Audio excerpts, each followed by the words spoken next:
Aujourd'hui, chut, je mène l'enquête. Je mène l'enquête sur Mathieu Kassovitz parce que cet homme reste une énigme pour moi. D'un côté, il y a l'acteur talentueux et engagé, de l'autre, le réalisateur coup de poing qui souvent alterne succès et films mal aimés. Il y a aussi quelques contradictions chez Mathieu Kassovitz qui, il y a 2 ans, poussait un énorme coup de gueule contre le cinéma français et qui, là, se retrouve en l'espace de quelques semaines à l'affiche comme comédien de 2 films bien de chez nous. Dans Un illustre inconnu, il incarne un modeste agent immobilier capable de s'emparer de l'identité des autres. Ne serait-ce pas pour Mathieu Kassovitz l'occasion de tomber le masque? J'ai toujours voulu être un homme comme tout le monde.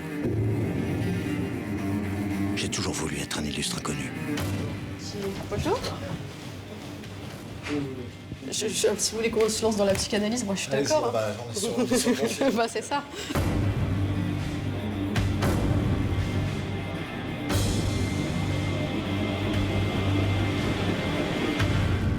Connaît-on jamais vraiment quelqu'un?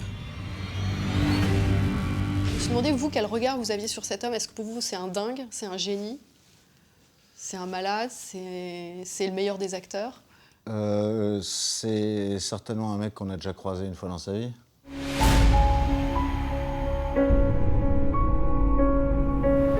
C'est un mec comme un autre. Je pense que c'est juste une version cinématographique et artistique et poétique de ce que nous sommes tous.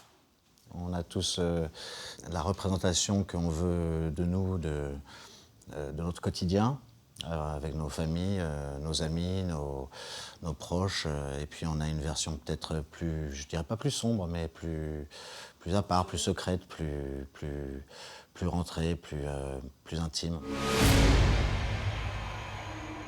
Quand je vous regarde, je ne vois rien. Vous êtes comme un chat. On vous oublie, puis on vous croise.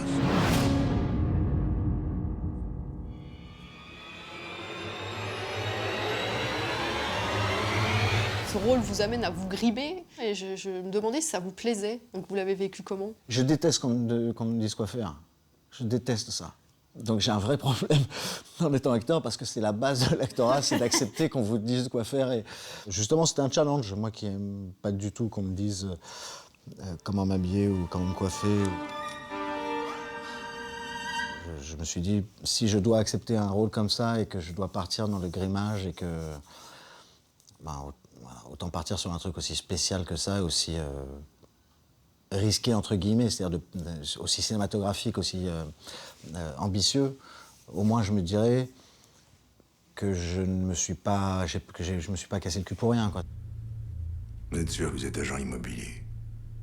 Oui, monsieur. Elle vous a dit ce que je cherche. Oui, monsieur. Et je cherche quoi? Je cherche à me tester, monsieur.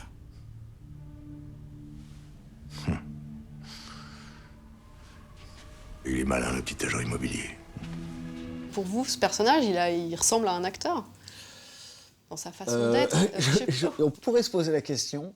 On pourrait poser la question à des acteurs qui travaillent beaucoup, si ils ne sont pas plus heureux dans leur peau de personnage que dans leur vie personnelle. Il y a certains acteurs qui, effectivement, à mon avis, sont plus heureux quand ils jouent, quand ils travaillent, et pas seulement le travail, mais aussi quand ils jouent, quand ils sont quelqu'un d'autre, que quand ils sont eux-mêmes. Effectivement. Ah oui, je pense qu'il y en a même beaucoup. Ouais. Mais et vous, d'ailleurs, on le voit dans les tabloïds, dans l'état dans lequel ils se mettent, et on voit qu'ils ne sont pas très heureux dans la vie forcément, mais par contre, ils brillent à l'écran.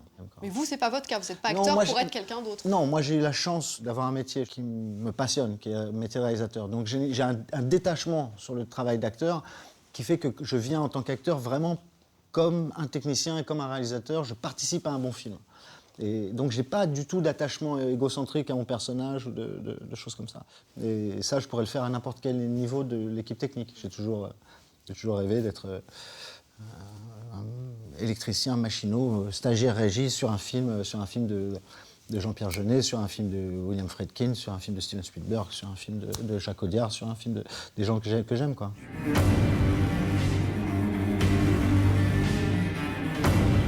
Et Mathieu Kassovitz, réalisateur, alors on le retrouve quand? On le retrouvera quand on le retrouvera. Voilà, le dernier film, c'était L'Ordre et la Morale, qui n'a pas rencontré son public. Si, apparemment, il l'a rencontré. il a trouvé les spectateurs français qu'il avait à trouver. Je pense que le spectateur français n'a pas besoin de ce genre de film. Mais on ne peut pas faire un film comme ça pour penser aux spectateurs, non. On fait un film comme ça pour penser à l'histoire avec un grand H.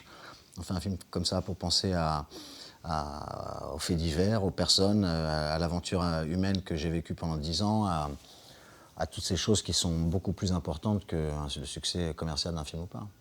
Ouais, mais malgré tout, on sait que le succès conditionne aussi la possibilité de faire le film d'après. Ouais, mais moi, j'en suis pas là, moi. Ouais. J'ai de la chance. Tant mieux.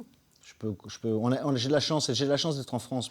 J'ai fait celui-là, il n'a pas marché, bon, c'est pas grave. Le prochain sera peut-être une comédie, le prochain sera peut-être un film d'action, le prochain sera peut-être un film d'horreur. Mais donc ça veut dire que quand même, vous sentez la possibilité de pouvoir continuer à faire des films en France et de vous exprimer, de choisir les sujets que vous voulez. Enfin, vous avez encore confiance ou parce qu'il y a eu un moment, moi j'ai eu l'impression. Non, mais moi j'ai confiance en mes films à moi. Hein. Ouais.